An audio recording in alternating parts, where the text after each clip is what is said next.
আমার স্বামী মারা যাওয়ার ১ সপ্তাহ পরে আমার ছোট বাচ্চাটাকে নিয়ে আমার বোনের বাসায় আমি আসি।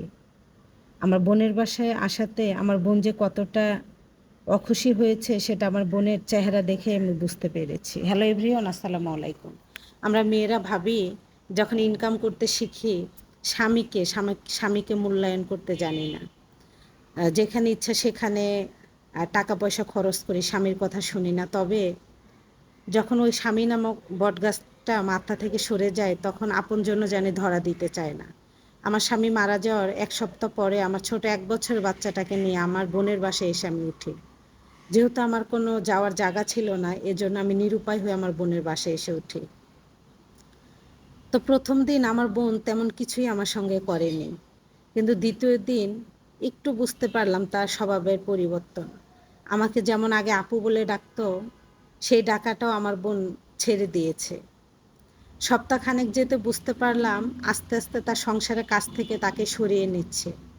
তবু বুঝে না বুঝার ভান করে, যেহেতু ছোট বোন। ১ মাস যেতে না যেতে কাজের বুয়াটাকেও আমার বোন না করে দিল। আপু তুমি তো বাসায় আছো, তাহলে তো খালার দরকার নাই। হেসে মুখে বলে দিলাম, ঠিকই তো বলছিস, আমি তো বাসায় আছি, এখন কি অযথা কেন টাকা খরচ করবে, আমি তো আছি। যে বোনকে একটা সময় আমি চাকরি করে তার লেখাপড়ার খরচ দিতাম, তার ১ম বিয়ে হয়েছিল, তার হাজব্যান্ড বেকার ছিল, সে হাজব্যান্ডের পকেট খরচ দিতাম, তার ফার্নিচার কিনে দিতাম। আমার হাজব্যান্ডের কথা না শুনে আমার হাজব্যান্ডের সঙ্গে কথা কাটাকাটি করে আমার বাবা মার সংসারে টাকা পয়সা দিয়েছি। আমার বোনের ভালো মন্দ খোঁজ খবর রেখেছি, আমার বোনের চাহিদাগুলো পূর্ণ করেছি। সে বোন আমি ১ মাস আসতে না আসতে বলে যে আপু তুমি তো আছো, এখন কাজের বুয়া দিয়ে আমি কি করব। বড্ড অবাক হয়ে হেসে দিলাম, ঠিকই তো বলেছিস।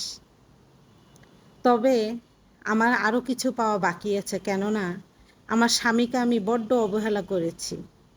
আমার চেহারার রূপে, অহংকারে, আমার ইনকামের অহংকারে। আজ যখন সে নাই, তার ছোট্ট বাচ্চাটাকে নিয়ে এই দিন আমাকে তো দেখারই বাকি ছিল, তাই না? মানুষ কিছু পাপ করলে তার পাপের কিন্তু প্রায়শ্চিত্ত পৃথিবী থেকে করতে হয়, এটাই নিয়ম। না হলে আমি বুঝবো কিভাবে যে আমার প্রিয় মানুষরা আমাকে কিভাবে আঘাত করতে পারে। এভাবেই দিন যাচ্ছিল। ১.৫ মাস ২ মাস পরে আমার বোনের হাজব্যান্ড একদিন বলতে শুনি, আপু আর কতদিন আমাদের বাসায় থাকবে, তার বাচ্চার দুধের খরচ, তার পোশাক আশাক, আর তোমার বোন এত ভাত খেতে পারে? শুনে বড্ড অবাক হয়ে গেলাম যে আমার বোনের হাজব্যান্ড এই কথা বলে যে আমার বাচ্চার দুধের খরচ, আমি এত ভাত খেতে পারি। আমি ভালোভাবে খাওয়া দাওয়া করতাম না বিধায় আমার হাজব্যান্ড আমাকে কত রাগ করতো, আর সেই বোনের হাজব্যান্ড আমাকে বলতেছে আমি এত পরিমাণে খাই, এত তাড়াতাড়ি চাল শেষ হয়ে যায়। অথচ আমার বোন কোনো প্রতিবাদ করেনি। করবে কিভাবে, সে তো একটা ভালো মেয়ে, তাই না?